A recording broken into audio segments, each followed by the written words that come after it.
네, 안녕하십니까. 지금 소개받은 리스크 관리팀의 최석현 과장입니다. 이렇게 다른 일도 많으실 텐데 하는 금요 강좌에 와주셔서 감사드리고요.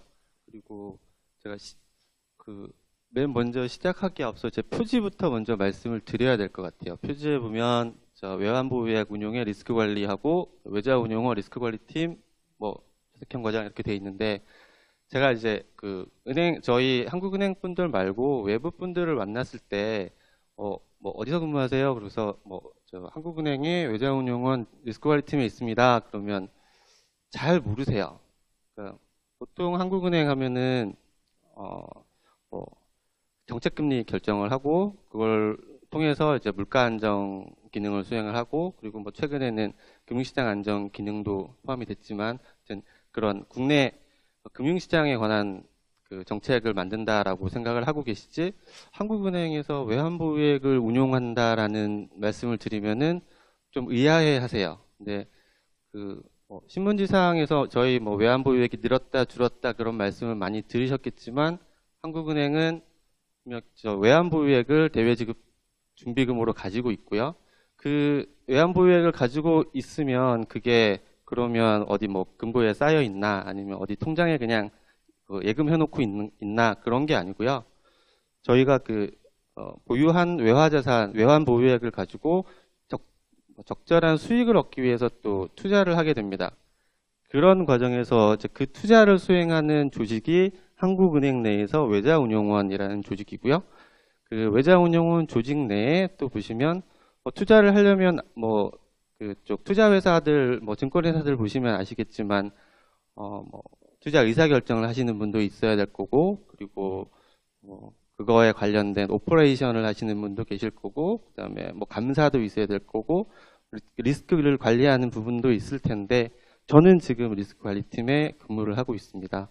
물론 저는 조금 경력이 특이하게도 외자운용원 경력이 좀 많아요. 한 10년 가까이 외자운용원 근무를 하게 돼서 사실은 직접 운용도 해봤었고 그리고 결제 업무도 담당을 해봤어요. 저희 아시다시피 한국은행은 로테이션 조직입니다. 그래서 특정 기간 근무를 하게 되면 다른 부서로 이렇게 이동을 보통은 하게 되는 조직이어서 이동을 해야 되는데 어떻게 좀 특이하게도 외자운용원에서 오래 근무를 하게 돼서 다양한 경험을 하게 됐습니다.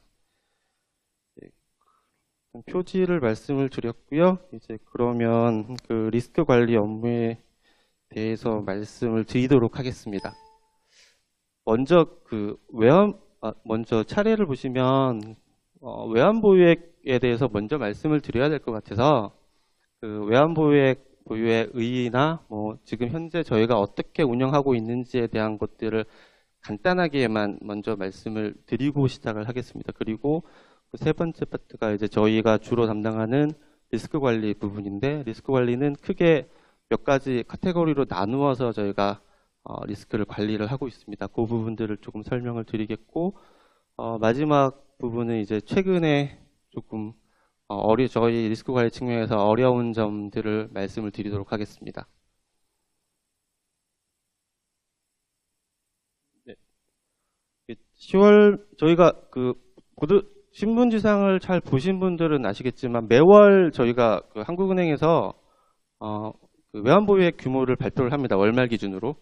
월말 기준으로 외환보유액 규모를 발표를 하는데 10월 말 현재 외환보유액이 3,752억 달러 수준입니다. 과거 여기 지금 보시면은 제가 96년부터 그래프를 그렸는데 지속적으로 이렇게 쭉 증가하는 모습을 볼 수가 있고요. 그렇게 보다가 보면 좀 이상하다 하는 지점이 두 군데가 있습니다. 97년하고 그리고 2008년, 9년, 2008년 그때 두 곳이 있습니다. 아시다시피 97년은 저희 외환위기를 맞은 때여서 거의 외환보유액이 바닥으로까지 떨어졌던 때고요.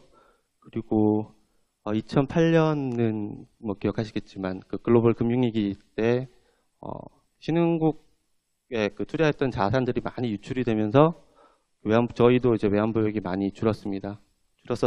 그 이후로 다시 회복을 해서 지금 계속 증가하는 추세에 있고요. 그런데 이제 외환보유액이 이렇게 꾸준히 증가를 하다 보니 그 때에 따라 여러 가지 얘기들이 많이 나옵니다. 이제 외환보유액을 이렇게 많이 갖고 있을 필요가 있냐? 그러니까 사실은 경제가 좀 좋고 좀 안정된 시기에는 그런 얘기들이 꼭 나옵니다. 한국은행 외환보유액 규모가 너무 많지 않냐?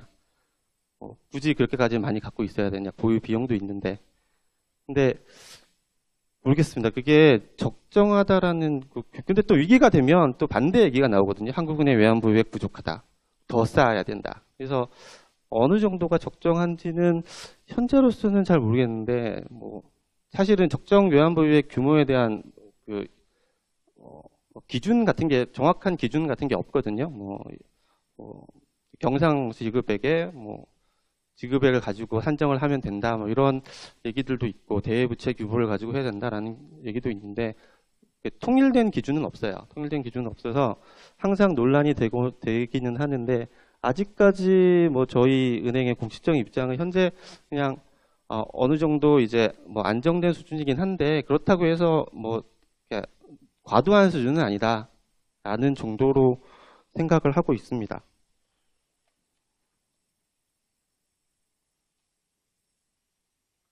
여기는 다른 국가들하고 비교를 한 그래프인데, 저희가 지금 이 국가별 비교는 보시면 지금 9월 말로 되어 있는데, 이게 그 국가별로 외환보유액 발표하는 시점이 좀 틀려가지고 국가별 비교를 할 때는 한 달이 좀 늦게 됩니다. 그래서 9월 말 기준으로 비교를 해보면 저희가 세계에서 7위 정도의 규모인데요. 보시면은 그 GDP 대비 비율을 보면은 러시아, 한국은 규모도 비슷하고 GDP 대비 비율도 비슷한데, 의외로 보시면은 대만 같은 경우는 굉장히 좀 GDP 대비 외환보유액 비율이 높아요.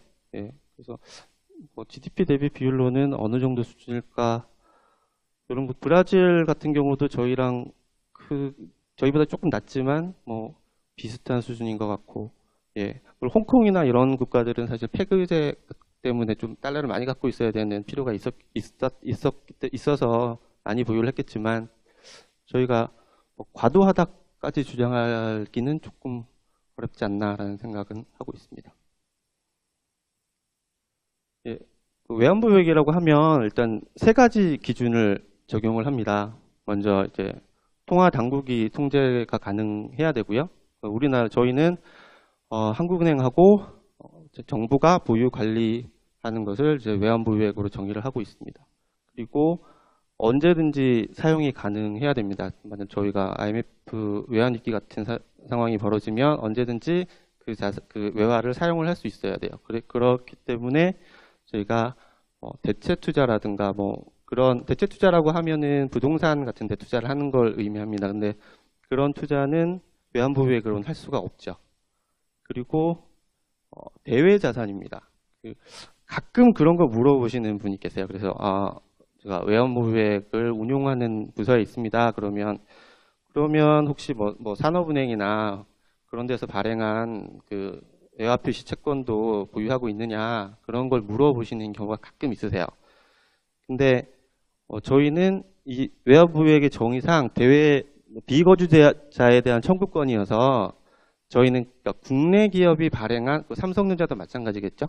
국내 기업이 발행한 외화표시 채권에는 투자를 할 수가 없습니다.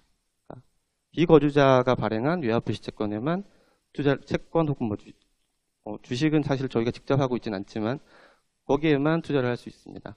그게 생각을 해보시면 그게 조금 왜 그런지는 아시겠죠. 국가적으로 만일에 외환이 부족해졌는데, 근데 외환보유액으로 갖고 있는 돈을 그 국가의 기업에 빌려줬다는 게, 채권에 투자한다는 얘기는 결국 돈을 빌려줬다는 얘기잖아요. 그러니까 그 국가의 외환보유액을 그 국내 기업에 빌려주는 게 조금은 좀 비합리적이죠. 그래서 이런 제한은 타당하다고 생각이 되고요.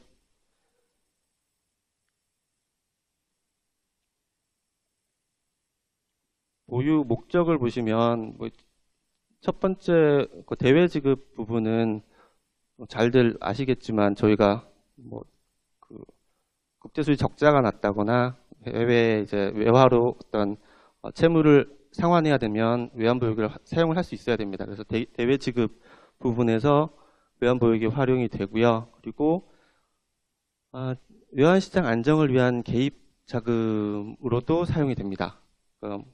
뭐 저희가 최근에 이제 뭐 미국 대선이 끝난 이후에 원화 환율이 좀 요동을 치면서 한국은행에서 개입을 하지 않느냐, 뭐 그런 하지 않겠느냐 그런 얘기도 있고, 뭐 하여튼 무슨 사건만 벌어지면 외환시장에서 한국은행이 개입하지 않겠느냐, 뭐 이런 얘기가 종종 나옵니다, 신문지상에. 근데 그런 저희가 항상 저희는 시장이나 아니면 그 외부에 말씀을 드리는 게, 저희는 환율이나 이런 금융시장이 변동성이 너무 커져서 불필요하게 피해를 입는 걸 막기 위해서 그 속도를 조절하는 거지 어떤 방향성을 가지고 개입을 하는 건 아니어서 저희는 금융시장 안정의 목적으로 개입을 하고 있다고 생각을 하시면 될 것 같아요. 그리고 외환보유액을 충분히 쌓고 있으면 사실 저희 대외 신인도에도 많은 도움이 됩니다. 그래서 최근에 저희 대한민국의 국가 CDS 스프레드가 한 40에서 50bp 정도 되거든요. 50bp 정도 되는데 이 정도면 굉장히 지금 낮은 수준입니다. 50bp 국가의 CDS 스프레드가 가상금리가 죄송합니다. CDS 스프레드라고 하기보다는 가상금리라고 하는 게 낫겠네.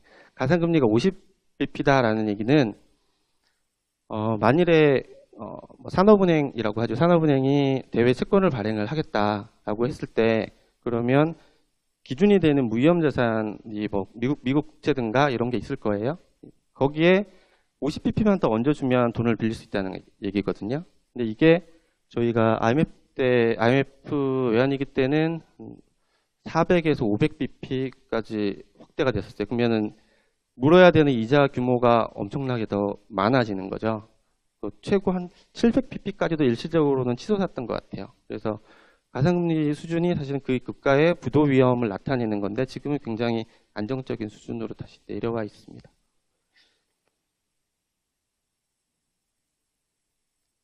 여기 보시면 이제 저희가 과거 외환보유액이 부족해서 겪었던 외환위기인데요. 외환위기 때의 현상인데,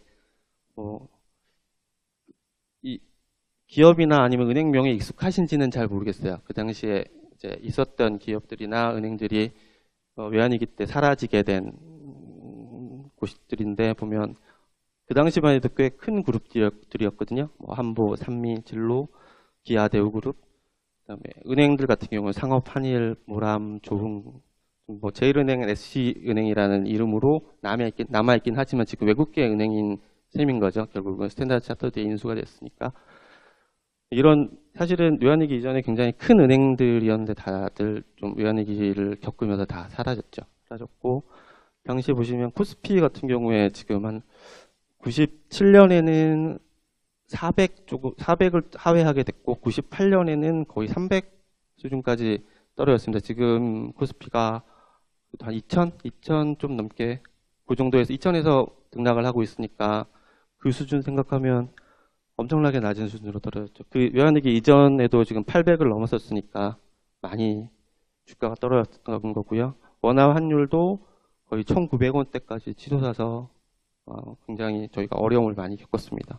겪으면서 사회적으로도 많은 변화가 생겼는데, 그것 때문에 지금 뭐 공부하시는 뭐 대학생분들이나 취업을 준비하시는 분들은 더 좀 힘든 사회에 살게 되신 게 아닌가라는 생각이 드네요. 예, 이제 여기를 보시면 이게 저희 한국은행의 대차대조표하고 손익계산서 부분입니다. 보시면 한국은행이 그러면 외환보유액을 어떻게 갖고 있냐, 어떻게 갖고 있게 되는가라는 걸 생각을 해보면, 누가 한국은행에 그 외화를 그냥 주는 거는 아니지 않습니까?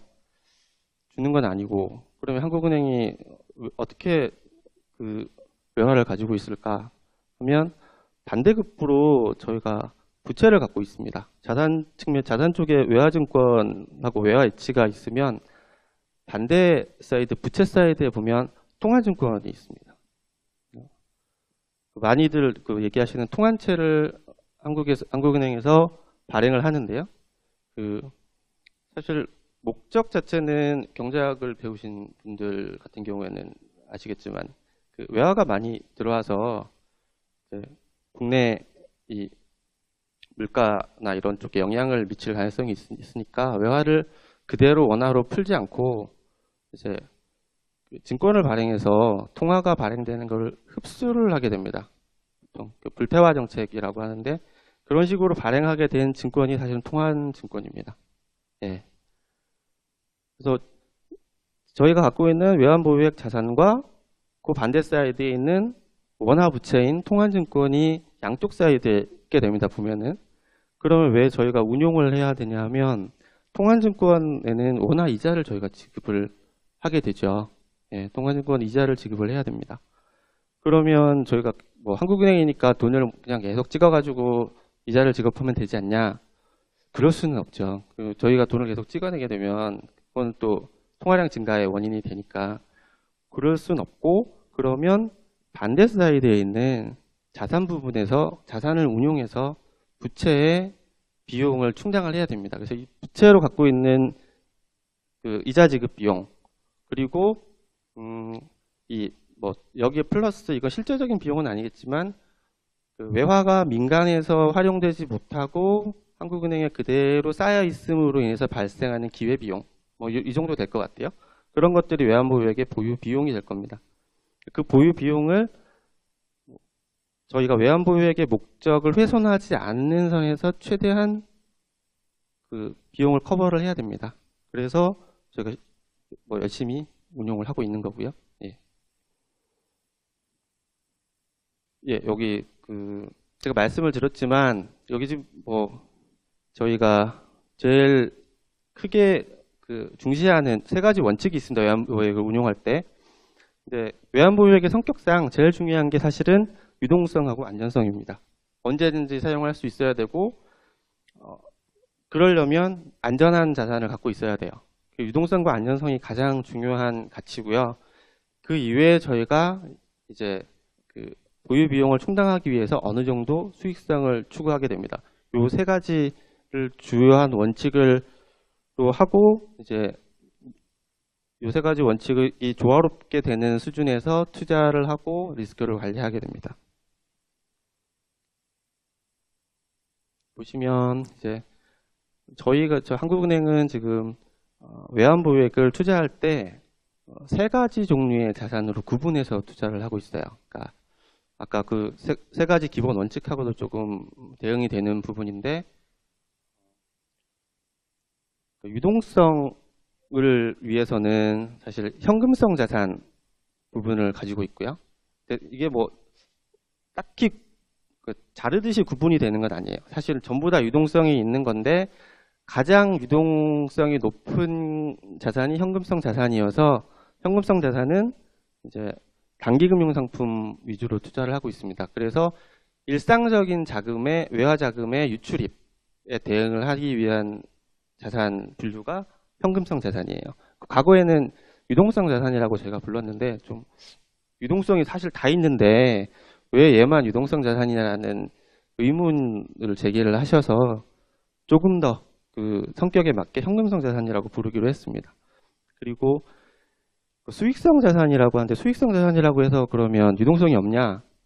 수익성 자산이라고 해서 유동성이 없는 건 아닙니다. 근데 단기 금융상품보다는 조금 더 수익성이 있는, 그리고 그 단기적인 자금 유출입에 영향을 받지 않고 조금 더 중장기적으로 투자할 수 있는 자산에 투자를 한다는 의미입니다. 그래서 주요 선진국 채권이나 조금 단기보다는 단기라고 하면 보통 1년 이내의 채권을 말씀을 드리는데 1년보다는 좀 더 그 긴 시기의 채권을 투자를 하는 자산군이라고 보시면 되고요. 그리고 제가 위탁자산이라는 군도 하나 가지고 있습니다. 보시면 제가 자산운용사나 아니면 한국투자공사 KIC의 일정 부분의 일정 자금을 위탁을 해서 운용을 하고 있습니다. 그 위탁을 하는 이유는 아무래도 저희가 내부에서만 이렇게 운용을 하다 보니까 새로운 투자 기법이라든가 아니면 그리고 저희가 그 투자하기가 좀 어려운 상품들이 있어요. 인력 구조나 이런 부분에 있어서 투자하기 어려운 상품들이 있어서 그런 부분들은 조금 더 전문화된 자산운용사에 위탁을 해서 운용을 하는 체제를 가지고 있습니다.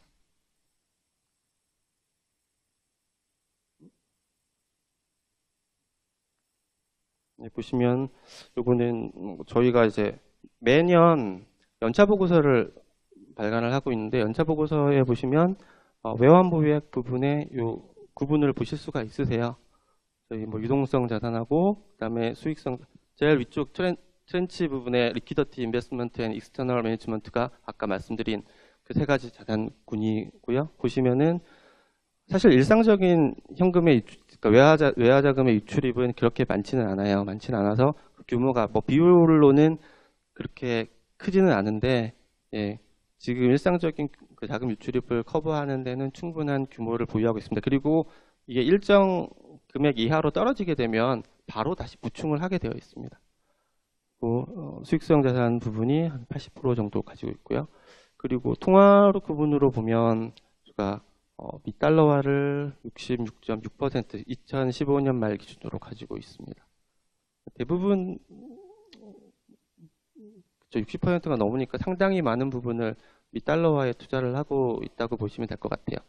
아직까지는 그래도 미국이 가장 안전한 자산이라고, 미국 금융자산이 가장 안전한 자산이라고 생각을 하니까요.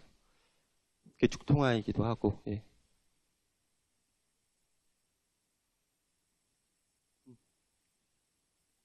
요거는 저희가 투자하고 있는 상품의 이제 역사라고 보시면 될 것 같습니다. 원래는 84년 이전에는 뭐냐, 그 미국 국채 같은 데에만 투자를 하고 있었던 거예요. 투자를 하고 있다가 에이전시라고 하면은 그러니까 정부 기관에서 발행한 채권들이 있습니다. 네, 정부 기관에서 발행한 채권들에 투자를 시작을 했고, 그리고 99년에는 이제 일부 회사채에 대한 투자를 시작을 했는데, 이제 우량 회사채에 대한 투자를 시작을 했습니다. 2004년에는 US 팁스는 인플레이션에 연계되어 있는 채권입니다. 채권이고, 2005년부터는 MBS 자산 유동화 증권인데, 그러니까 담보를 기초자산을 모기지 증권으로 하고 있는 채권이 MBS입니다. 모기지 백드 시큐리티즈인데요. 2007년부터는 제가 위탁 자산을 통해서 주식 투자를 시작을 했고요. 2011년에는 마찬가지로 또 위탁 자산을 통해서 신흥시장국에 대한 투자를 시작을 했고, 2012년에는 위안화에 대한 투자도 시작을 했습니다. 위안화에 대한 투자는 뭐 직접으로 투자를 한 부분도 있고 일부 간접으로 투자를 하는 부분도 있어요. 이게 이제 CAPM을 경영학과 다니시는 분은 공부를 하셨을 텐데, 이게 위험 수준에 따른 수익률을 계산을 해서 그래프를 그릴 수가 있거든요. 그릴 수가 있는데, 여기 이제 그래프를 보시면은 안전자산으로만 구성되어 있을 때 그래프는 사실 별로 이렇게 재미가 없어요. 재미가 없는데, 거기에서 위험자산들이 하나씩 추가되어 가면 이제 같은 위험 수준 내에서 수익률이 계속 높아지거든요.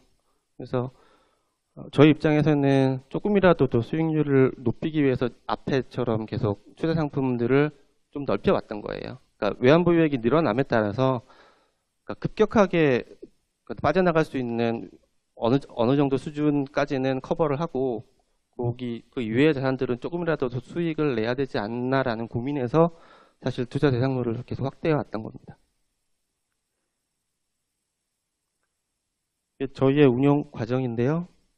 매년 저희가 연간 운용 계획을 수립을 합니다. 그러면 올해는 뭐 전망을 먼저 하겠죠. 금리는 어떻게 되고, 뭐 환율은 어떻게 될 것 같고 등등의 전망을 합니다. 전망을 하고 난 다음에 그런 것들을 쭉 다 종합을 해서, 그러면 우리의 그 목표 수익률은 어떻게 하고, 그다음에 운용 기준이라는 거를 설정을 하거든요. 그 운용 기준이라는 게 어떤 거냐면, 코스피 시장에 보면은 코스피 지수 선물이 있죠. 지수 선물처럼 시장에 지금 국제 금융시장에 발행되어 있는 모든 채권을 가지고 인덱스를 만드는 회사들이 있어요. 그 회사들의 인덱스를 가지고 결국은 그게 이제 시장 인덱스인 셈이죠. 그 인덱스를 가지고 와서 저희가 가지고 있는 가이드라인 같은 게 있지 않겠습니까? 뭐 신용이 너무 낮은 등급의 채권은 포함하면 안 된다.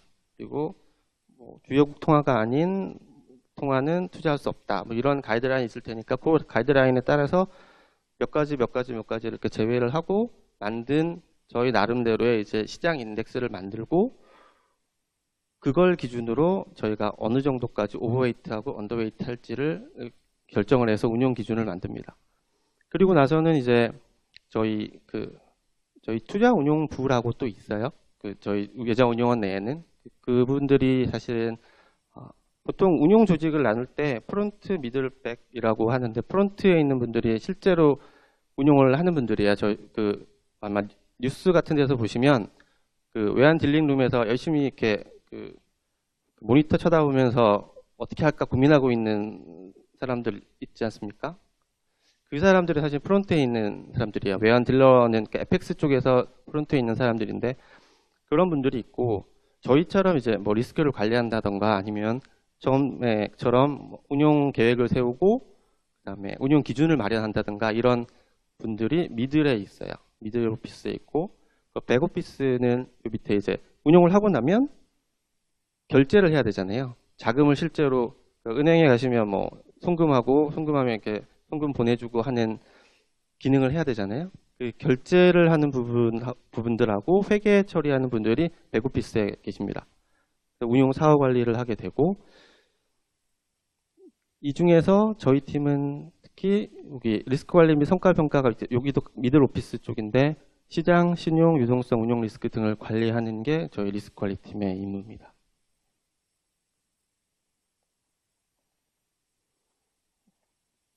여기까지가 이제 제가 말씀드린 외환보유액에 대한 일반적인 얘기하고 저희가 운용을 어떻게 하고 하는가라는 데 대한 말씀을 드렸고요.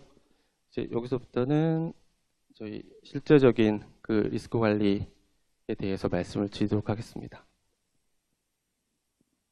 먼저 저희가 리스크를 여기 법적 리스크는 일단은 제외하고 제가 자료를 만들었는데 리스크를 크게 보면 4가지 정도로 구분을 할 수가 있습니다. 시장 리스크, 신용 리스크, 유동성, 운영 리스크 이렇게 4가지로 구분을 할 수 있어요. 시장 리스크 같은 경우는 시장에 있는 주요 가격 지표가 이자율이나 주가, 환율 이런 것들이 이렇게 움직이게 되면 저희가 보유하고 있는 자산의 가치도 같이 변화하게 됩니다.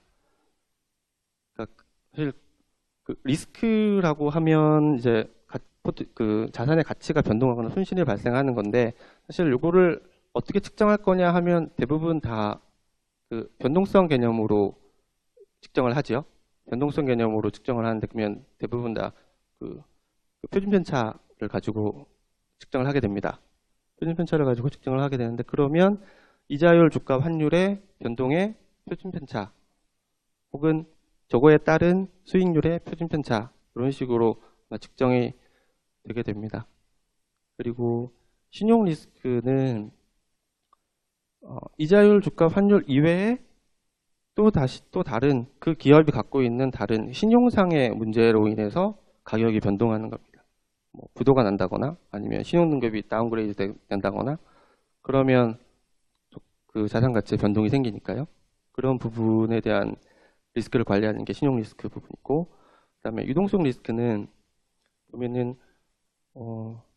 어떤 물건을 이렇게 시장에 팔다 보면 굉장히 잘 팔리는 거래가 잘 되는 물건도 있고 사실은 물건도 별로 없고 갖고 있는 사람도 별로 없어가지고 내놔도 거래가 잘 안 되는 물건이 있어요. 그게 사실 유동성 리스크거든요. 대부분 보면 그런 물건들은 수익은 많이 줘요. 수익은 많이 주는데 그걸 만기까지 들고 있으면 수익을 다 가질 수 있는데 중간에 처분하게 되면 좀 처분이 잘 안 되는 그런 부분이 이제 유동성 리스크입니다.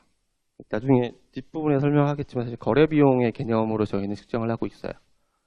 그리고 운영 리스크는 이거는 뭐 다른 쪽에서 측정하는 리스크랑 똑같습니다.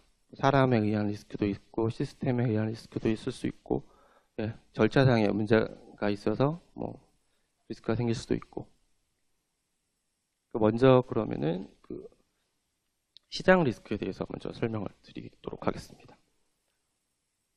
시장 리스크에 보면 먼저 저희가 투자 한도를 설정하고 있는데요. 투자 한도에는 크게 저희가 지금 한국은행에서 하고 있는 그러니까 외자운용원에서 하고 있는 투자 한도는 크게 나눠보면 두 가지의 한도가 있습니다. 그 하드 리밋하고 소프트 리밋이라고 말씀을 드리는 게 더 정확할 것 같아요. 사후적 투자 한도, 사전적 투자 고차 한도라고 말씀드리는 것보다 뭐 이렇게 느끼시는 이미지 그대로 하드 리밋은 그냥 어느 정도의 금액이 정해져 있는 거예요. 그러니까 외환으로 그러니까 환 구성으로 말씀을 드리자면 아까 달러가 한 66.6% 정도 된다고 했지 않습니까? 근데 달러를 66%를 갖고 있는 게 운영 기준이고 거기에서 한도를 플러스 마이너스 뭐 5%를 주겠다. 그러면 그 한도 내에서만 운용을 해야 되는 게 그 하드 리밋입니다. 금액이 딱 정해져 있는 거죠. 그런데 소프트 리밋 같은 경우에는 이제 리밋에 대한 설정은 되어 있는데 그게 금액으로 얼마인지는 정확치는 않아요. 이게 이렇게 추적오차 개념으로 한도가 설정되는 거기 때문에 그 변동성에 따라서 변동성이 크면 그 그러니까 투자를 조금 하더라도 추적오차가 커질 수가 있고 그리고 변동성이 작으면 투자를 많이 해도 그 추적오차는 작을 수도 있거든요. 그래서 이거는 정확한 금액 개념은 아니고 그냥 리스크 지표에 대한 그 기준이라고 보시면 돼요.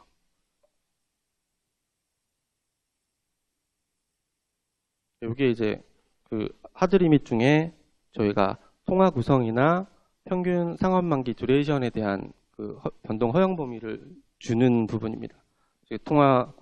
각 통화들이 있을 거고 그러면 각 통화별로 얼마씩 변동할 수 있다라는 기준을 줄 겁니다. 줄 거고 그리고 그 채권도 이제 정부채나 아니면 비정부채 나눠서 할 수도 있고 아니면 포트폴리오 단위로 줄 수도 있을 겁니다. 근데 이제 듀레이션, 그러니까 채권의 경우에는 일단 이자율에 대한 가장 큰 리스크가 가장 크니까 저희 같은 경우는 신용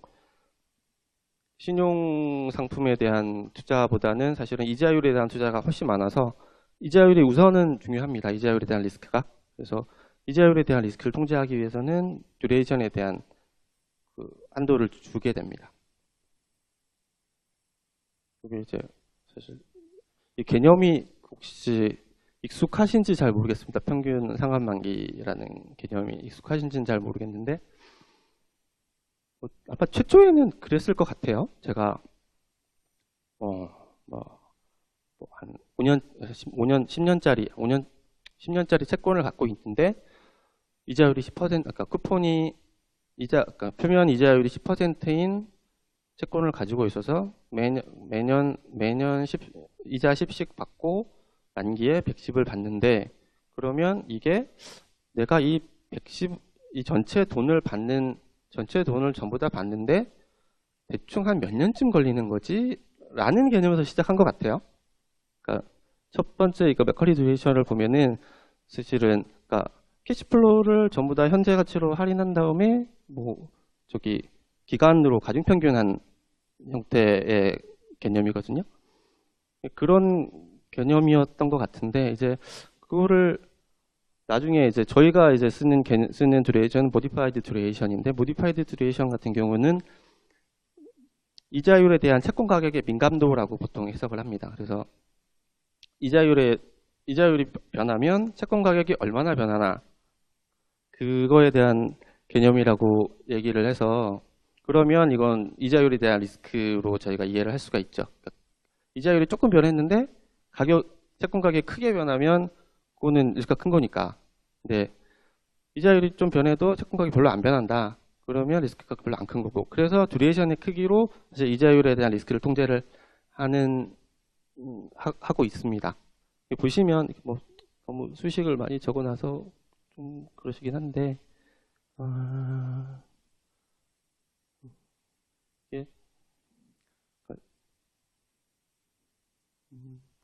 쭉 다 이제 보시면 아마 이해는 되실 거예요. 되실 건데 쭉 다 내려가서 보시다 보면 제일 마지막에 있는 개념이 제일 중요하거든요. 뭐 다 설명드리기가 너무 이렇게 수식으로 돼 있는 식이어서 요거는 열심히 이렇게 보시면 이해가 되실 거예요. 네. 근데 마지막에 보신 부분을 보시면 그 가격의 변화율이 결국은 이자율의 변화에 그 모디파이드 듀레이션을 곱한 값이다라고 나와요. 그러면 만일에 모디파이드 듀레이션이 3년이다. 3년인데 금리가 1bp가 움직였다. 그러면 가격은 마이너스 3bp가 하락한다. 라고 러프하게 그냥 알 수 있는 겁니다. 러프하게라고 제가 말씀드리는 이유는 이게 완벽하지는 않아요. 사실 이게 그 그래프로 보시면 뭐 정확한데 그 이자율과 가격의 그래프를 그려보면 우하향하는 곡선의 형태를 갖고 있습니다. 곡선의 형태를 갖고 있어서 여기에서 이 이자율에 대한 민감도라고 하면 사실은 그러면 어떤 특정 그 우하향한 이러한 그래프가 되거든요. 이러한 그래프에서 특정 점에서 접선의 기울기 값이 돼요.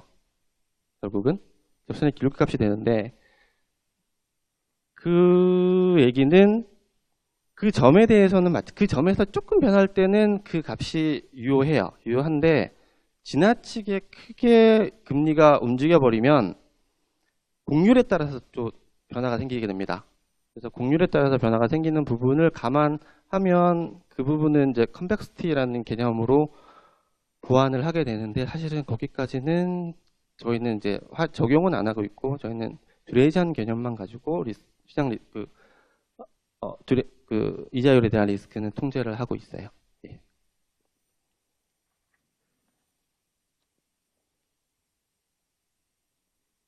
이 부분은 이제 추적 오차라는 부분인데 아까 말씀드렸던 소프트 리밋을 주는 부분입니다. 소프트 리밋은 저희가 아까 말씀드린 운용 기준이라는 어떤 인덱스를 주면 그 인덱스에 따라서 실제로 저희 그 포트폴리오 매니저들이 아니면 다른 직원들이 프론트에 있는 직원들이 운용을 해요. 운용을 하면 실제 수익률이 있을 거고 그리고 운용 기준에 따른 가상의 수익률이 있을 거예요.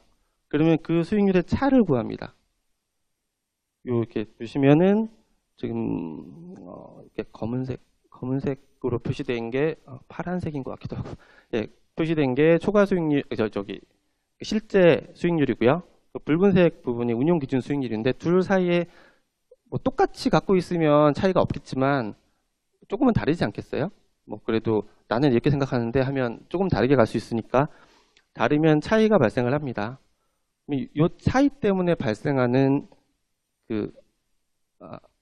사실은 그 포지션 차이죠. 포지션 차이 때문에 발생하는 수익률의 차이를 저희가 측정을 하고 그거를 이제 표준 편차를 낸 게 추적 오차입니다. 이 개념은 사실은 사후적으로 관찰할 수 있는 추적 오차예요. 그러니까 실제로 올해 이제 1월부터 해가지고 쭉 이렇게 기록을 했더니 데이터 값이 이렇게 나왔더라. 운용 기준 수익률은 1월 1일부터 해서 매일매일 측정했더니 쭉 이렇게 나왔고 실제 수익률은 이렇게 나오더라. 그러면 차를 내가지고 표준 편차를 내보자. 이렇게 하면 그러면 이제 사후적으로 관찰하는 추적 오차입니다.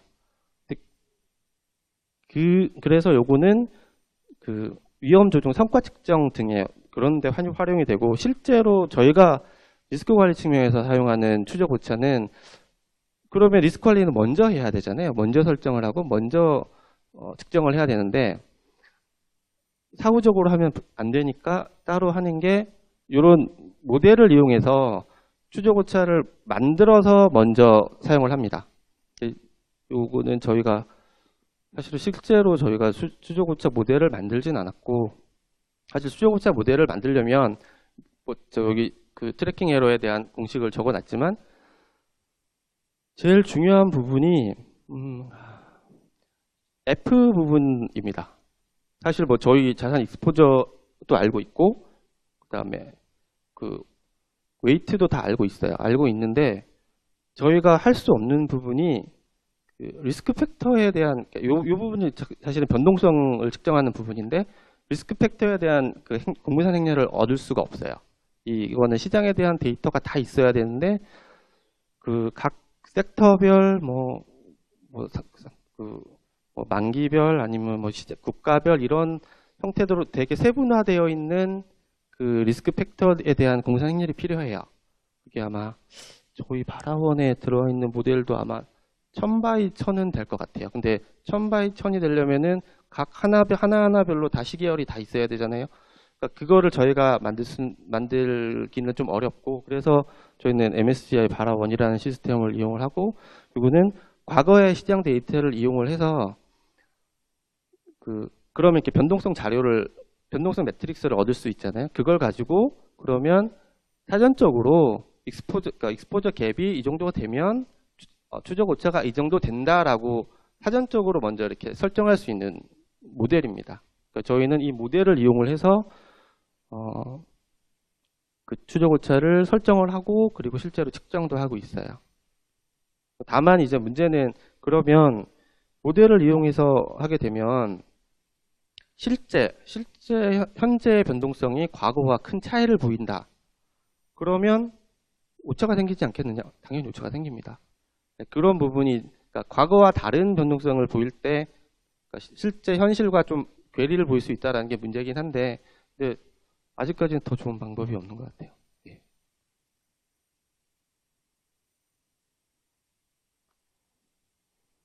그리고 이제 전체 시장 리스크를 저희가 측정을 해가지고 그러면 보고를 해야 됩니다. 보고를 어느 조직이나 다 보고를 해야 되는데 저희가 이제 앞에처럼 이렇게 듀레이션도 구하고 그다음에 그 추적 오차도 구하고 해가지고 보고서를 만들어서 이렇게 보여드리면 그러면 그래서 이게 뭐야라고 물어보실 수 있잖아요. 그래서 그 바를 아시는 분은 아시겠지만 바의 가장 큰 장점 중에 하나가 이제 숫자 하나로 보여줄 수 있다는 거잖아요. 저희가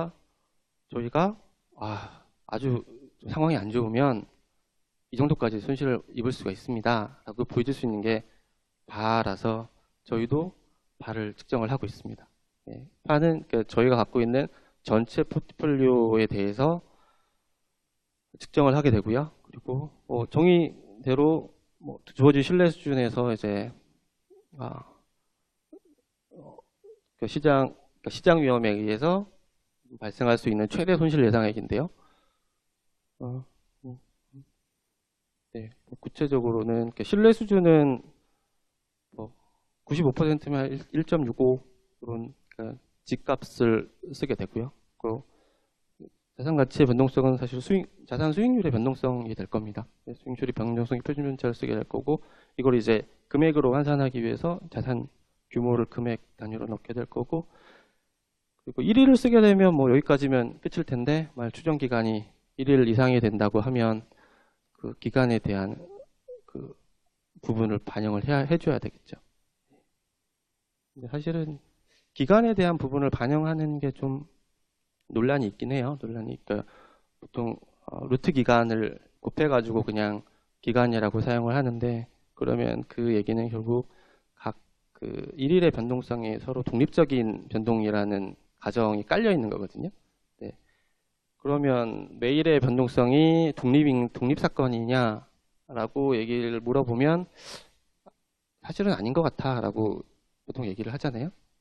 분명히 어제 가격에 영향을 받고 그 전에 가격에 영향을 받을 수도 있고 추세가 있을 수도 있고 그래서 그렇긴 한데 사실 저 BIS에서 그 바에 대한 바젤위원회에서 바를 처음에 도입할 때도 추정 기간에 대한 부분에 딱히 특별한 대안이 없어서 루트T라는 방법을 사용해도 무방하다라고 일단은 허용을 한 부분입니다. 네. 더 나은 방법은 아직까지는 없는 것 같아요. 그러려면 각 기간에 대한 변동성 자료를 다 따로 구해야 되거든요. 지금은 대부분의 아마 그 데이터를 가공하는 회사들이 변동성 자료를 일일 단위로 다 구하고 있을 거예요. 그래서 그 기간을 뭐 10일이나 30일로 늘리고 싶으면 거기서 루트 10, 루트 30을 곱해서 사용을 하게 됩니다. 통계적 기법에 따라서는 모수적 방법하고 비모수적 방법으로 구분을 하게 되는데, 모수적 방법은 이제 과거 시계열 자료를 통해 가지고 뭐 시그마를 추정을 하는 겁니다. 시그마 얼마인지 추정을 하는 거고, 비모수적 방법은 말 그대로 이제 시뮬레이션 하는 방법입니다. 몬테칼로 시뮬레이션을 통해서 그냥 임의로 변동을 주고 분포를 보는 거죠. 저희는 지금 모수적 방법을 쓰고 있고요. 근데 이 바가 문제가 좀 생겼습니다. 그 금융위기를 겪으면서 그때 한참 그 유행했던 말이 블랙스완 얘기가 한참 유행을 했잖아요. 블랙스완은 결국은 테일 리스크로 나중에 이제 계속 얘기가 되는데, 이 바를 추정하는 데에 대한 가정 중에 하나가 분포가 정규 분포라는 가정을 깔고 있습니다. 가정을 깔고 있는데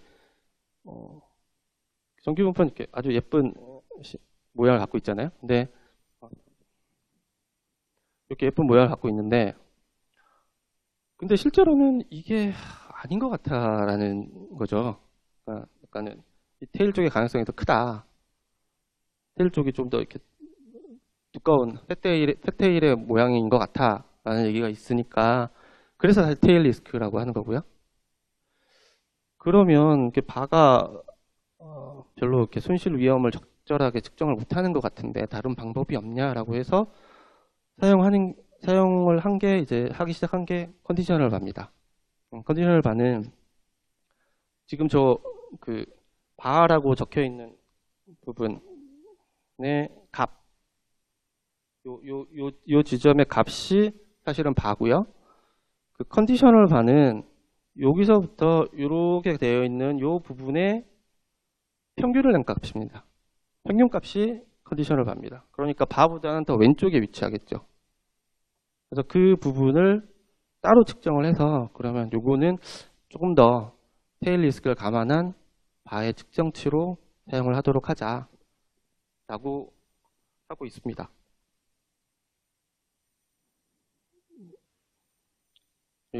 뭐 제가 몇 가지 계속 말씀을 드렸지만, 바의 제일 큰 장점은 그냥 숫자 하나로 리스크가 얼마나 되는지 알 수 있다. 그리고 금액으로 그냥 보여주니까 뭐 이해하기도 쉽고 금방 이제 눈에 들어오고 이해가 되죠. 그리고 뭐 다른 영역에서도 사용이 가능하고 등등의 장점들이 있습니다. 근데 단점은 말씀드렸다시피 저 아래쪽 보시면 테일 리스크 손실 정보를 제대로 알 수가 없다는 부분 하나하고, 그리고 그 과거 자료를 가지고 모수를 추정하거나 하기 때문에 실제로 현재 상황이 과거랑 너무 다른 상황이면 적용하기가 좀 힘들어요. 완전 다른 값이 실제 값하고 완전 달라질 수도 있거든요. 그런 부분이 좀 문제로 지적이 됩니다. 그렇다고 해서 그러면 뭐 몬테카를로로 계속 시뮬레이션을 해보자 그러면 시간이 너무 많이 걸려요. 사실은.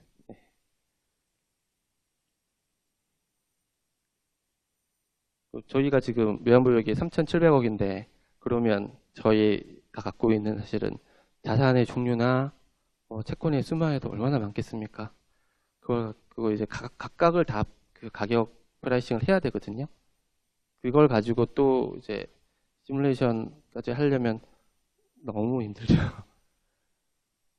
요거는 이제 베타라는 개념도 저희가 사용을 하고 있는데, 이거는 이제 사실은 실제 운용하는 저희 그 포트폴리오가 최초에 연초에 설정한 운용 기준이라는 그 인덱스하고 얼마나 괴리가 있는가라는 걸 측정하는 지표입니다.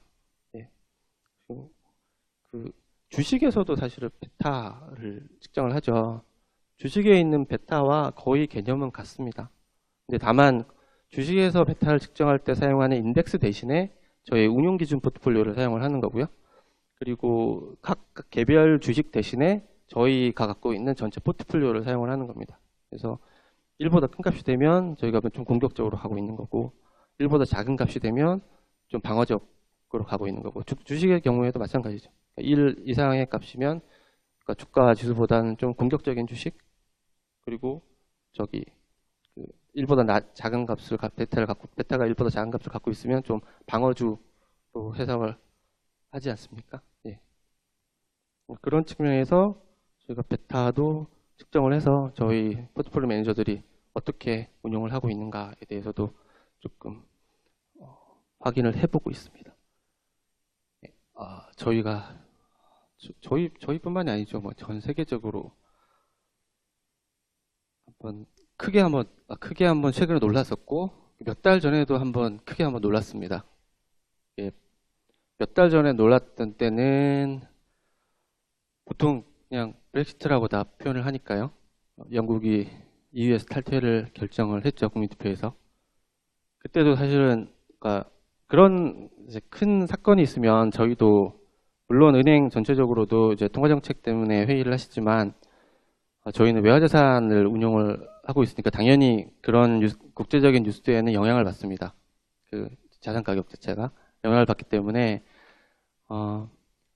가격 변수의 움직임이 어떻게 되는지를 모니터링을 하기 위해서 계속 그 비상 체제를 가동을 합니다. 가동을 하고 있었는데 브렉시트 당시에도 사실은 뭐 기억을 하시면 다 아시겠지만 그 개표하기 전까지만 해도 아니면 개표 초기까지만 해도 뭐 그 탈퇴 반대가 우세하다 그런 그 여론조사 기관도 그렇게 발표를 했었고 각종 그 매체에서도 다 그렇게 얘기를 하고 있었어요. 그러니까 저희 뭐 내부적으로도 그래서 당연히 이쪽에 그래도 좀 근소하게나마 우세하지 않나 그래서 큰 변동은 없지 않을까라고 기대는 하고 있었어요. 기대는 하고 있었는데 이게 한 점심 먹을 때쯤이었던 것 같아요. 저희가 점심 먹을 때쯤 돼서 보니까 이제는 기울었다.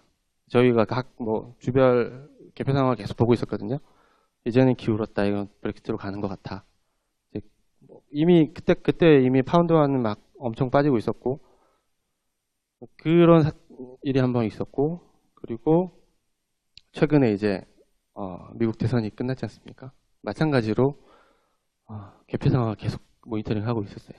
그러니까 각 주별로 이제 개표율이 다 나오니까 실시간으로 계속 나오니까 이제 데이원 얼마씩 가져갔나 계속 실시간으로 계속 모니터링하고 있었는데 그것도 이제 점심을 먹을 무렵쯤 돼서 조금 더 걸렸던 것 같아요. 그 트럼프 당선된 거는 점심을 먹고 와서 보니까 이제는 기울었네. 트럼프가 되는 것 같아. 두 가지 큰 사건이 있었습니다. 네, 사실은 그래서 뭐 사실 큰 충격을 받고 어쩔 수 없긴 하지만 어쩔 수 없이 저희도 그 포트폴리오를 갑자기 조정할 수는 없으니까 충격을 받긴 해요. 근데 사전에 저희가 그래서 시나리오를 만들어서 분석을 합니다. 그게 스트레스 테스트거든요.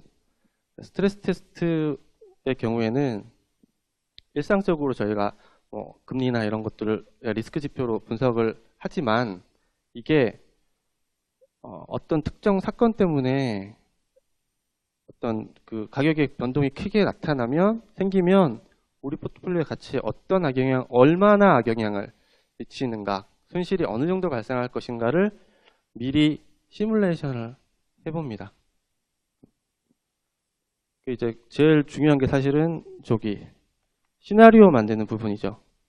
시나리오 만드는 게 이거는 사실은 미리 전망을 조금 하는 전망 부분이 들어가요.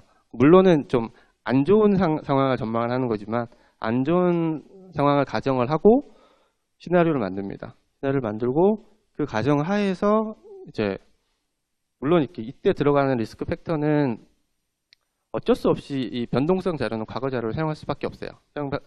변동성 과거 자료를 사용을 하는데 거기에 그 가격 변수가 얼마나 움직일 거에 대한 가정을 주는 거죠. 주고서 저희 시장 가치가 얼마나 바뀔까 이런 것들을 확인을 합니다.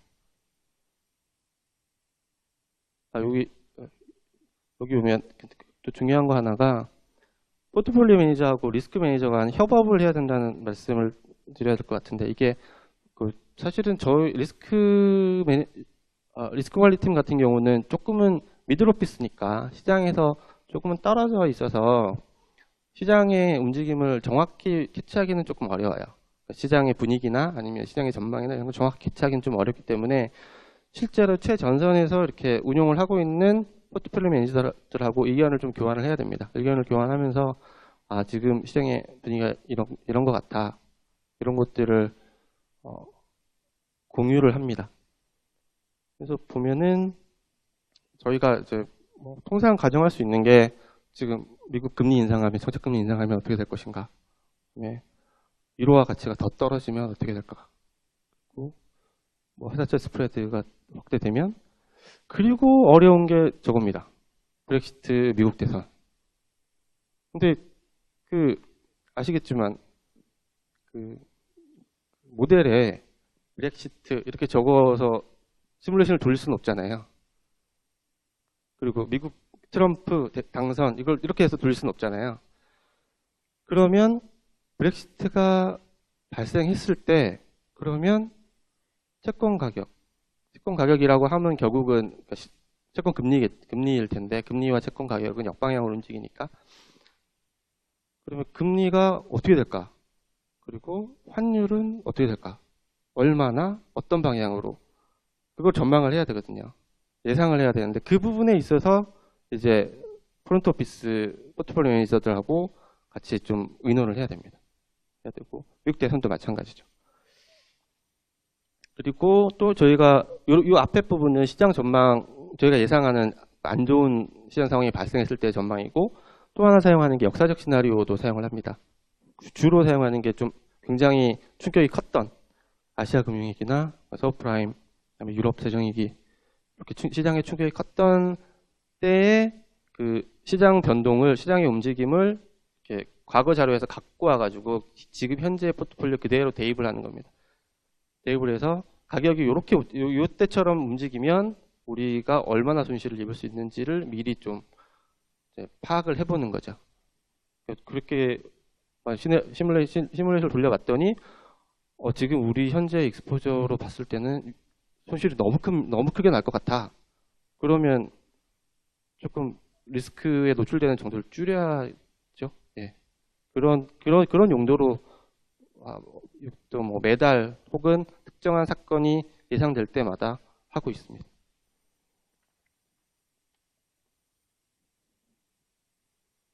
두 번째 파트밖에 못 빨리 가야 될 것 같습니다.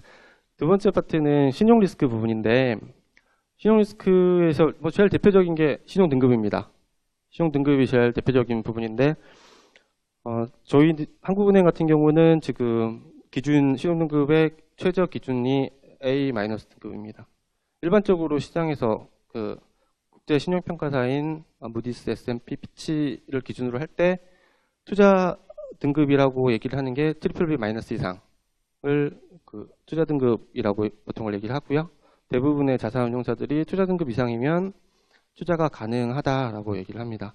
근데 저희는 일단 좀 더 안전성과 유동성을 중요시해야 되기 때문에 현재도 신용 등급이 A- 이상이에요. 네. 만일에 A-를 하회를 하게 되면 한 달 이내에 그 채권은 매각을 해야 됩니다. 특별한 사유가 없는 한, 매각을 해야 됩니다. 그래서 한간에 한국은행이 너무 위험한 자산을 들고 있다더라 하시면 금융왕조를 들었는데 신용등급 A- 이상만 투자를 할 수 있다고 하더라 라고 말씀해 주시면 될 것 같아요.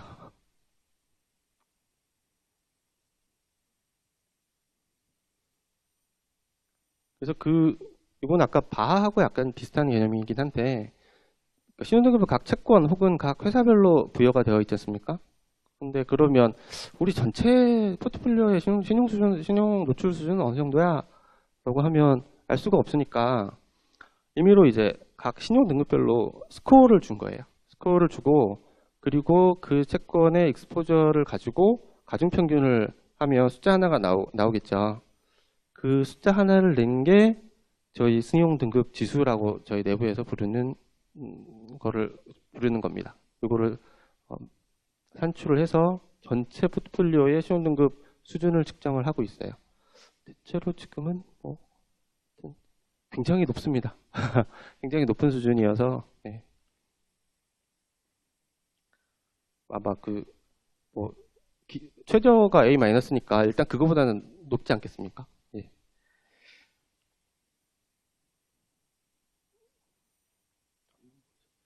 그리고 저희가 그 회사채를 투자를 하고 있는데 사실 뭐 이 국채, 그다음에 각 유럽의 국채, 일본 국채 뭐 이런 것들은 사실 미국이 망하기 전에는 크게 문제가 없을 거고 미국이 망할 가능성은 지금 굉장히 낮으니까 크게 문제가 없거든요. 근데 문제는 이제 저희가 회사채 투자를 하고 있는데 회사채가 부도가 나면 어떻게 되나 그런 부분이 있습니다. 부도가 나지 않더라도 다운그레이드가 되면 어떻게 되나 그런 부분이 있거든요. 그래서 그 신용 리스크를 측정을 하기 위해서 저희가 부도 확률이라는 거를 측정을 합니다. 그 회사채에 대해서는 회사의 부도 확률을 측정을 하는데 저희가 사용하는 모델은 지금 무디스 KMV 모델을 사용을 하고 있고 이 모델은 공부를 하신 분들이 있으실지는 모르겠는데 그 베이스가 머튼 모델입니다. 머튼 모델을 베이스로 하고 있는데 이 모델이 이렇게 머튼 모델의 개념인데 지금 현재 이제 제로 시점에서 자산의 가치가 이렇게 되어 있는데 이게 포트폴리오 가치가 이렇게 되어 있는데 향후에 뭐 이렇게 될 수도 있고 이렇게 될 수도 있고 이렇게 될 수도 있고 이렇게 막 될 수가 있어요. 될 수가 있는데 그래서 1년 후에 이렇게 분포를 만듭니다. 분포를 만들고 그리고 부도점이라는 걸 설정을 해요. 부도점이 지금 여기 지금 KMB 모델에서는 단기부채에다가 장기부채 절반을 더한 값을 부도점이라고 하는데 이 부도점을 넘어가면 이거는 디폴트 상태다. 디폴트로 볼 수 있다. 이렇게 가정을 하는 거예요. 그래서 이 부도점을 넘어가는 이 분포의 확률을 구해서 걔를 부도 확률이라고 하자. 이게 모델의 개념입니다. 요거를 저희가 측정을 하고 있고요. 측정을 한다기보다도 요거를 위해서 무디스 KMV를 사용을 하고 있습니다. 네.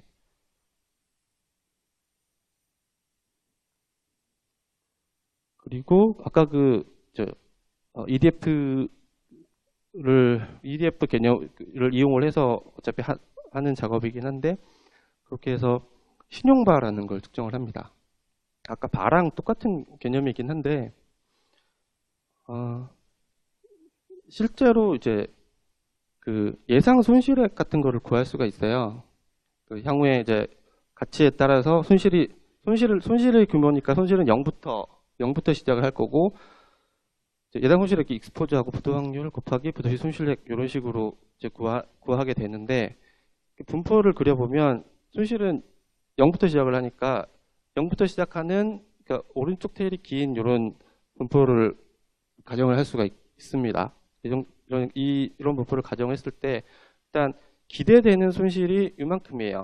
기대되는 손실이 이만큼이니까 이만큼은 기대 손실이니까 당연히 이 정도는 준비를 해야 되겠죠. 준비를 해야 되고 그리고 혹시라도 기대는 안 되는데 발생할 수 있는 손실이 이만큼까지라고 가정을 하는 거예요. 그래서 이렇게 지금 신뢰 수준이 99.9%면 이렇게 99.9% 지점을 찍는 거죠.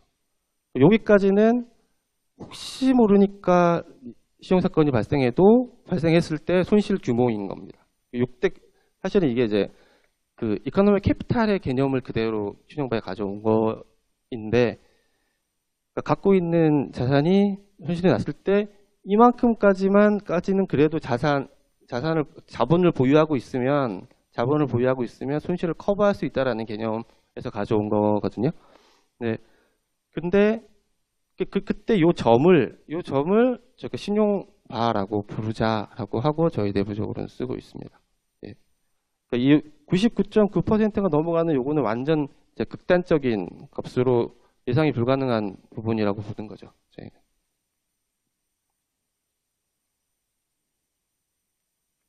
그리고 집중 리스크라는 걸 관리를 하는데 이거는 뭐 말 그대로 집중 리스크입니다. 어떤 특정 한 기관에 익스포저가 집중되는 걸 막자라는 취지로 만든 거고요. 당연히 이제 뭐 여러 가지 저희 같은 경우는 사실은 한국 같은 경우에는 뭐 달걀을 한 바구니에 담아야 된다는 주장을 하시는 분들도 계시는데 그 투자 공부를 하시다 보면 분산 투자를 하라고 하지 않습니까? 저희도 이제 분산 투자의 개념에서 각 어떤 특정한 회사에 익스포저가 집중되지 않도록 관리를 하는 겁니다.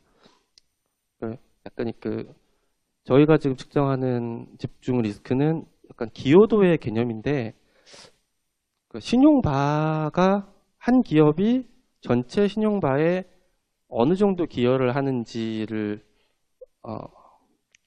규제를 하는 거거든요. 몇 퍼센트가 넘지 않도록 특정한 비율을 정해놔서 5%면 5%, 10%면 10% 이상이 넘지 않도록. 예. 그게 이제 금액으로 결정을 하면 되지 않냐. 만일에 100억을 투자를 하면 10군데가 있으면 10억씩 다 나눠주면 되지 않냐 할 수도 있는데, 근데 그렇게 되면은 각 기업의 신용도를 다 무시하게 돼버려가지고 그렇게 할 수는 없고 이제 신용바의 개념으로 나눠주게 됩니다. 예치금 같은 경우에도 저희도 저희는 다른 이유이긴 하지만 예금자 보호법 때문에 거액을 한 은행에 예치하기보다는 나눠가지고 여러 은행에 예치를 하시잖아요. 저희도 이제 정기 예치 같은 경우에는 여러 기관에 나누어서 예치를 하도록 하고 있습니다. 그리고 그 신용도에 따라서 최대 예치 기간도 규제를 하고 있습니다. 신용도가 낮은 기관에 이제 오랫동안 예치는 못하도록 하고 있어요.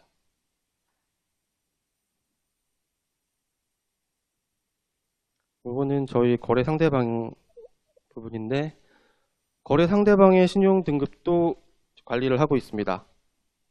채권 매매, 그다음에 환거래, 정기 예치, 장외 파생 금융 상품, 각 거래 종류별로 신용 등급을 규제를 하고 있는데, 근데 좀 의아하실 수도 있어요. 채권 매매, 외환거래는 왜 트리플 B냐? 라고 의아해 하실 수도 있는데, 채권 매매의 경우에는 제가 적당한 한글을 잘 모르겠습니다. Delivery vs Payment라고 해서 DVP라고 하거든요. DVP라고 하는데 자금과 채권이 결제기관에 동시에 양쪽에서 들어와야지 결제를 시켜줘요. 그러니까 상대방이 돈을 들고 날릴 가능성이 없어요. 동시에 결제가 이루어지기 때문에. 그래서 상대적으로 위험도가 굉장히 낮습니다. 그리고 외환거래의 경우에도 지금 트리플 B 이상이라고 되어 있는 건 스팟 거래에 한해서입니다. 그러니까 포워드하고 스왑은 장외 파생 금융 상품에 들어가기 때문에 FX 포워드하고 FX 스왑은 마찬가지로 A- 이상을 적용을 받고요. 스팟 거래는 보통 2영업일 이내에 결제가 이루어지기 때문에 결제 위험이 상당히 낮다고 생각을 하는 겁니다. 그 이외에도 저희가 거래기관, 거래 상대방을 볼 때는 자산 규모나 건전성, 지금 시장의 지명도 이런 것도 같이 고려를 하고 있고요. 매년 지금 저희가 이제 종합평가를 할 시기가 됐는데 매년 거래기관에 대한 종합평가를 실시를 합니다. 저희만 하는 건 아니고 저희가 하는 것들은 이런 정량적 평가 부분은 저희가 데이터를 수집하면 되니까 저희가 할 수 있고요. 리스크 관리 팀에서 할 수 있고, 나머지 이런 정성적 평가 부분은 저희 프론트 오피스, 미들 오피스, 백 오피스 다 의견을 받아서 제가 취합을 해가지고 평가를 하고 있습니다. 그래서 평가 점수가 낮으면 이제 다음 해 거래기관에서 제외를 한다던가 그런 조치를 취하게 됩니다. 그리고 리스크 관리 팀에서 계약 업무도 수행을 하고 있는데, 채권 매매나 아니면 정기예치 이런 부분들은 사실 계약이 필요 없어요. 계약이 필요 없는데 특별히 계약이 필요한 거래 형태들이 있습니다. 장외 파생 금융상품 같은 경우에는 이스타 웨스트 어그리먼트 계약이 필요합니다. 예. 이거는 표준계약서가 있어서 웨스트 어그리먼트가 표준계약서니까 표준계약서 형태를 가지고 이제 거기서 이제 양자 간 조금 수정을 할 수는 있지만 그 계약을 맺어야 정액 상품 거래를 할 수 있고요. 최근에는 이제 그 익스포저에 대한 평가 손익을 가지고 담보를 교환하는 형태로 그 신용 리스크를 줄이는 추세에 있습니다. 그거를 위해서 맺는 게 CSA 계약을 맺습니다. 부속서를 맺고, 그리고 판매 조건부 채권 매매, 그러니까 보통 RP라고 하는 채권 거래를 하기 위해서는 GMRA라는 계약을 또 체결을 해야 됩니다. 그리고 나머지 이제 저희가 채권을 보유하고 있는데 채권을 보유하려면 증권 임치기관이라는 게 필요해요. 증권 임치기관하고도 계약을 체결을 해야 됩니다. 거기에는 뭐 수수료 조건도 있고 뭐 등등등 조건이 있습니다. 서로에 대한 의무에 대한 조건들이 있고, 그리고 환거래은행 계좌 개설에도 뭐 조건 정확히 계약이라고 하긴 좀 그렇고 서로 수수료 약정과 뭐 약관 동의 정도가 될 것 같아요. 예. 그리고 퓨처 거래 및 결제 계약도 필요합니다. 예. 저희가 이제 그 거래소의 회원이 아니기 때문에 그 회원인 뭐 IB, 그러니까 투자은행을 통해서 그 선물 시장에 참여를 해야 되거든요. 그래서 그 선물 거래를 위한 계약도 필요합니다. 다음은 이제 운영 리스크 부분인데, 운영 리스크는 뭐 제일 항상 나오는 얘기가 이겁니다. 뭐 운영 리스크 하면은 제일 먼저 나오는 게 이게 베링스 은행 파산한 얘기가 나오는데, 좀 예전 얘기죠. 이게 95년 그때 얘기니까. 근데 저는 영화를 못 봤는데 이제 이게 로그 트레이더라는 영화가 있다고 해요. 닉 리슨에 대한 영화인데, 이 사람이 저는 처음에는 수익을 많이 올려서 그 회사 입장에서는 수익을 많이 올려주는 트레이더니까 별로 이제 계속 이렇게 잘 해줬다고 하더라고요. 그래서 그러다 보니 이 사람이 계속 좀 위험한 투자를 하게 되고, 근데 고베 지진이 나면서 이제 큰 손실을 입게 돼요. 그 손실을 8888이라고 하던데 그 계좌에다가 숨겨놓고 안 나타낸 거예요. 계속 이익만 기록하고 있는 걸로 보여준 거죠. 그러다가 이제 손실이 눈덩이처럼 불어나서 결국은 베링스 은행이 1파운드에 매각이 됩니다. 예. 트레이더 한 명 때문에 이제 파산한 사례고, 그 두 번째 사례로 저 보여줄 게 2008년 초에 그 소시에테 제네랄 은행에서 금융사고가 한번 생깁니다. 이때도 그 선물 파티에 이렇게 딜러가 보통은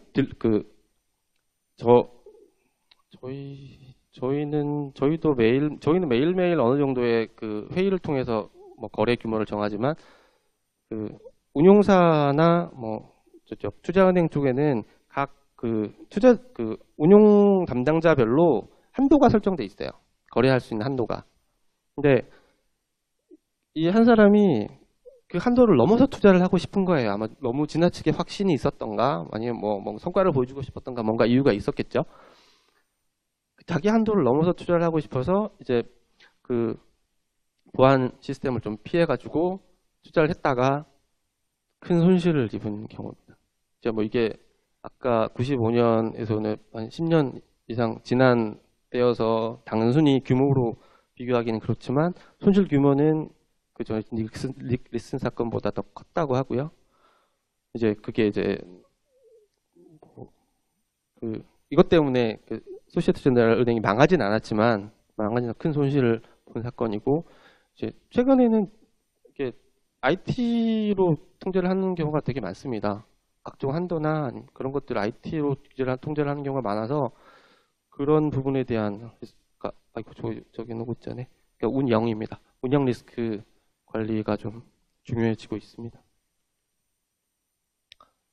예방을 하기 위해서는 사실 제일 중요한 거는 견제와 균형입니다. 저희의 그 운용 시스템을 한번 그냥 간략하게 말씀을 드리면, 먼저 프론트 오피스에서 거래를 하게 되면 거래를 한 내역을 저기 백오피스에 보내게 돼요. 보내게 되면 백오피스는 그 거래 내역이 맞는지 거래 상대방의 백오피스와 확인을 합니다. 거래 상대방의 프론트 오피스와 확인하는 게 아니고 거래 상대방도 같이 백오피스끼리 확인을 해요. 그렇게 해서 그게 확인이 되면 그때 결제가 이루어지거든요. 근데 그걸 이제 뭐 프론트에서 다 한다던가 그러면 좀 문제가 생기죠. 그래서 그런 체계를 잘 만들어 놓는 게 중요하고요. 그리고 거래 내역 같은 경우에도 저희가 이제 거래를 한 당사자하고 그러니까 프론트 오피스 내에서도 이중 절차를 밟게 돼요. 거래를 한 사람하고 그다음에 그 거래를 확인하는 사람이 또 따로 있어요. 그러니까 같은 팀에서 확인은 하는데 다른 사람이 그 거래를 확인을 하고 그리고 이제 나중에 팀장이 그걸 다시 한번 또 확인을 합니다. 그렇게 해서 백오피스로 넘기게 돼요. 그 시스템으로는 저희가 블룸버그를 주로 이용을 하고 있는데 블룸버그는 각 개인별로 다 지문 인식이 되어 있어서 그 지문이 해당 지문을 갖고 있는 사람만 그 단말기에 로그인을 할 수가 있고요. 그리고 저희 거래 담당자 전화 통화 내역은 전부 다 녹음이 되도록 되어 있습니다. 그러니까 저희도 똑같이 내부 시스템에서 한도를 다 관리를 하고 있고요. 각종 한도들을 다 관리하고 있고 저희 감사실에서도 그 회계 처리 내역을 가지고 계속 전산 상시 감사를 하고 있습니다.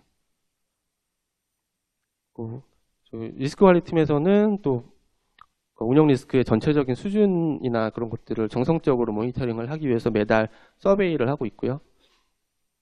그리고 KRI 모니터링이라고 해서 키 리스크 인덱스, 그러니까 중요한 그 리스크 요인들을 몇 가지 선별해가지고 요거는 약간 정량적인 것들입니다. 정량적인 것들이 어떻게 나왔는지를 계속 모니터링 하고 있는 겁니다. 만일에 환대사 불일치 같은 경우에는 대사 불일치는 뭐라 그러나 저희가 거래를 했다고 한 것과 실제 결제가 된 것과의 차이가 발생하는 겁니다. 네. 이게 보통 한 어느 정도 한 10건씩 생겼는데 어느 날 갑자기 이게 막 4, 50건으로 늘었다.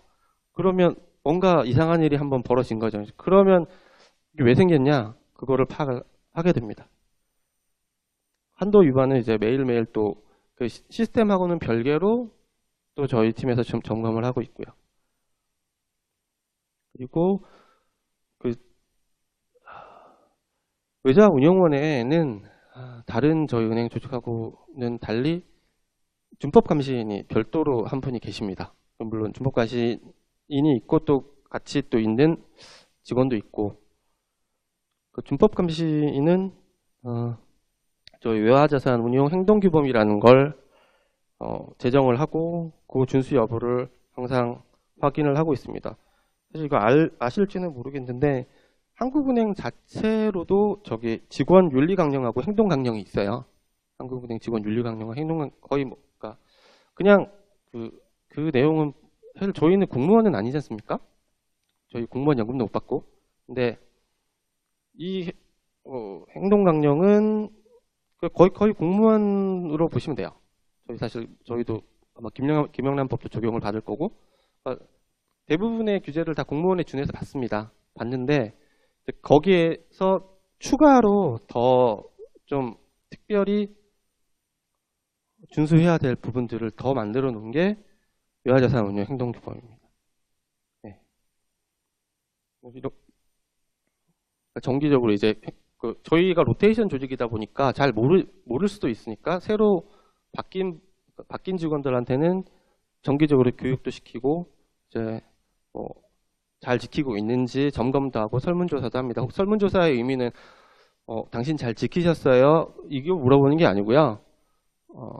혹시 옆에 사람이 어겼다는 얘기를 들어본 적 있나요? 이런 걸 물어보는 겁니다.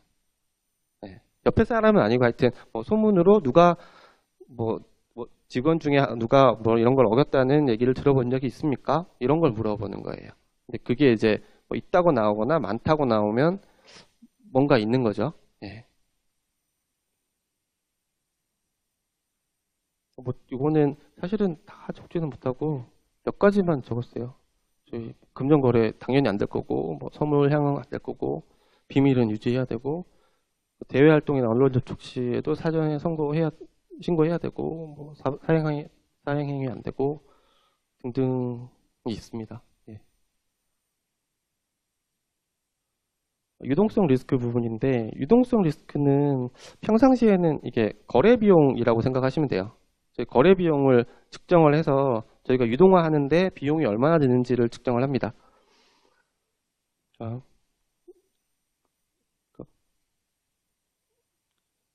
에스크하고 비드 프라이스가, 비드는 저희가 팔 때죠.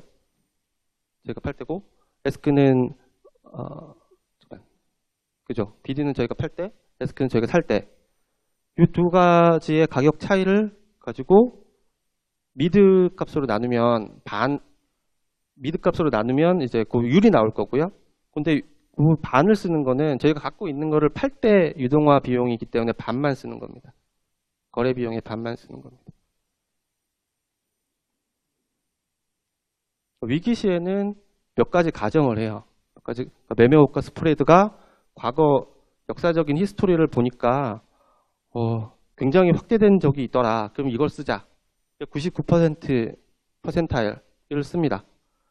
그리고 일부 이제 회사채 같은 경우에는 가격이 추가적으로 하락할 수도 있어요. 그러니까 스프레드가 갑자기 확대되거나 그럴 수 있기 때문에 스프레드가 뭐 2배나 3배나 이렇게 확대된 걸로 가정을 하고 가격을 산출해서 유동화 비용을 구하기도 합니다.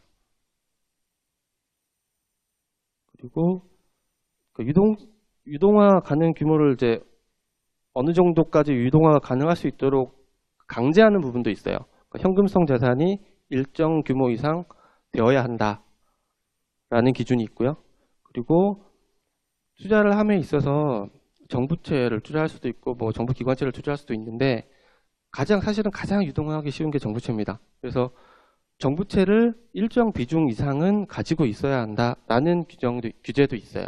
그것도 매일매일 저희가 모니터링을 합니다. 그 한도를 넘게 되면 한도 넘었습니다. 바로 조정하세요라고 얘기를 하게 됩니다. 다음은 법적 리스크 부분인데 이게 이 뒤에 부분은 도드 프랭크는 많이 들어보셨을 거예요.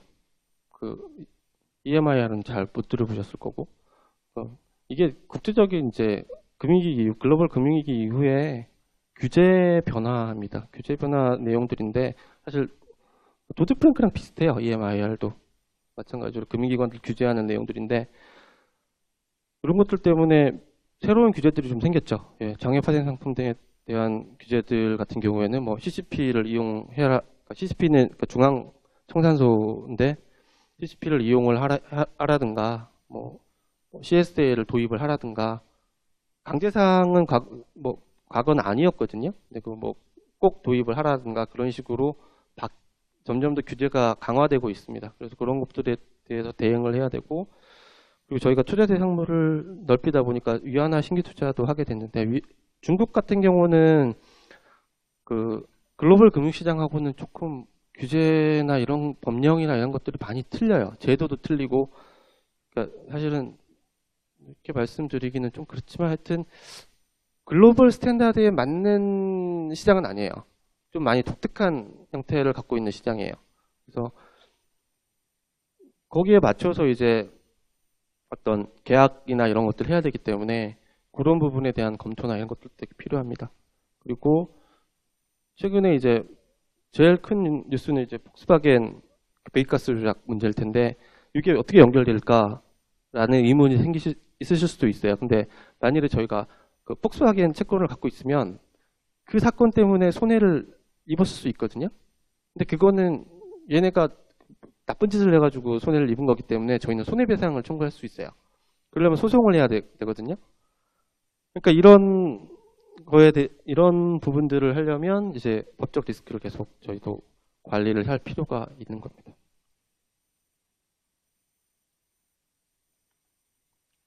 마찬가지로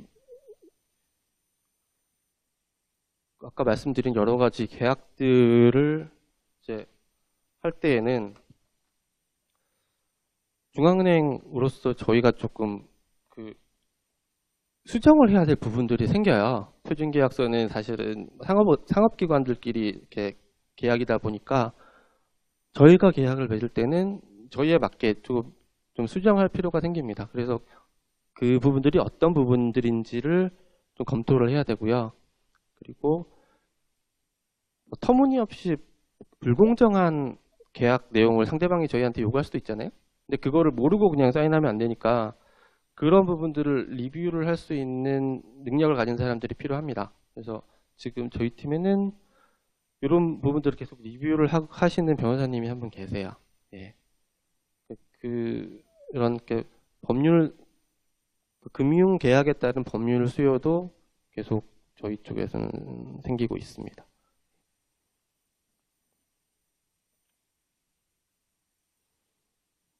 이제 뭐 아까 말씀드린 같은 조국랑 비슷한 얘기인데 규제 리스크 때문에 이제 여러 가지 변화들이 생겼고요. 특히나 이제 저희가 문제가 된 거는 요 부분입니다. 예. 손실 분담 가능성들이 생겨서 이제 EU 같은 경우는 지금 베일아웃을 못하게 하고 있고 채권자 손실 부담을 원칙으로 하고 있어서 이런 부분을 저희가 투자할 때도 고려를 해야 되고 그리고 이 제도가 어떻게 운영이 되는 건지에 대한 것도 사전에 좀 알 필요가 있습니다. 예. 채권자 손실 부담은 저거를 생각하시면 비슷할 것 같아요. 만일에 예금자 보호 한도를 넘어서 예금을 한 경우를 생각하시면 아마 유사하지 않을까 싶어요. 그러면 전액 보장 못 받고 일부는 손해봐야 되지 않습니까? 그 은행이 만약 잘못된 경우에. 채권자도 똑같이 그렇게 이렇게 손해를 보라는 얘기예요. 이 은행이, 어떤 기관이 위기에 빠져가지고 어렵게 되면 그 손실을 부담하라는 거예요.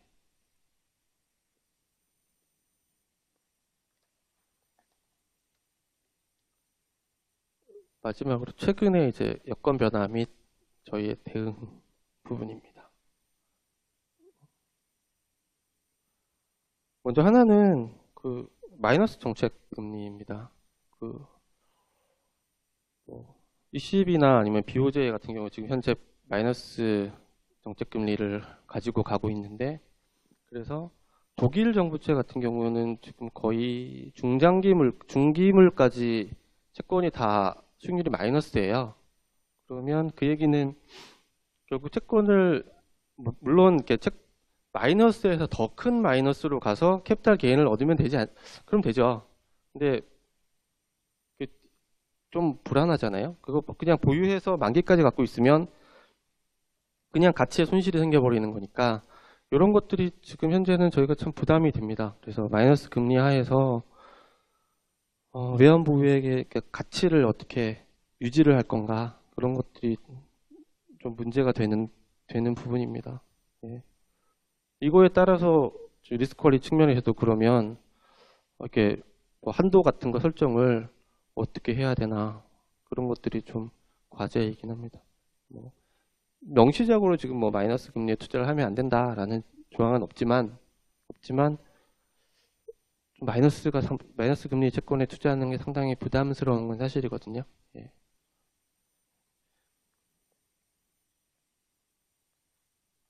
그리고 또 하나는 이제 시장 리스크 확대 가능성입니다. 아까 말씀드렸지만 이제 미국 같은 경우 대선에서 도널드 트럼프가 당선이 되고 그리고 그 이후에 보면은 지금 채권 금리가 계속 오르고 있어요. 채권이 계속 오르고 있고 신흥국 통화 가치도 계속 하락을 하고 있고 또 금융기관 공약사항 중에 하나가 이제 도드-프랭크 법을 폐기를 하겠다라는 얘기도 있거든요. 이런 것들이 어떻게 영향을 미칠지 좀 걱정이 되긴 합니다. 사실 기사를 보신 분들은 아시겠지만 이렇게 트럼프 당선 이후에 보면은 당시 그때 저희 총재님이 BIS 회의 때문에 출장을 가셨어요. 근데 출장 일정을 당겨서 돌아오셔서 금융 경제 상황 점검 회의를 하셨어요. 그만큼 이게 좀 변동성이 커질 위험이 있습니다. 최근에 트럼프 당선 이후에요. 그리고 이거는 꾸준히 얘기되어 왔던 건데 미국 경제가 계속 회복을 보이면서 지금 연준이 금리를 계속 올리겠다 하고 지금까지는 계속 홀드를 하고 있었는데 계속 지금 올리겠다 하고 있어서 이게 언제 어느 만큼 올라갈지, 금리를 올릴지 이것도 향후의 리스크 요인으로 보고 있습니다.